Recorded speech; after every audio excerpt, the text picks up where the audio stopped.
حضرت زید بن ثابت رضی اللہ عنہ روایت فرماتے ہیں کہ رسول اللہ صلی اللہ علیہ وسلم نے ماہ رمضان میں ایک حجرہ سا بنا لیا۔ حضرت بصر بن سعید رحمۃ اللہ علیہ نے فرمایا کہ میں سمجھتا ہوں وہ بوریے کا تھا۔ نبی کریم صلی اللہ علیہ وسلم نے کئی راتیں اس جگہ نماز پڑھی۔ صحابہ کرام رضی اللہ عنہم میں سے بعض حضرات نے ان راتوں میں آپ صلی اللہ علیہ وسلم کی اقتداء کی۔ جب آپ صلی اللہ علیہ وسلم کو اس بات کا علم ہوا تو آپ نے بیٹھ رہنا شروع کیا، یعنی نماز موقوف رکھی۔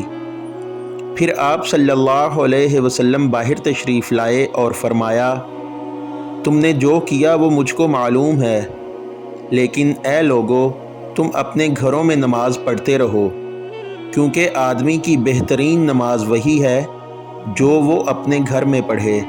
ہاں، مگر فرض نماز مسجد میں ہی پڑھنا ضروری ہے۔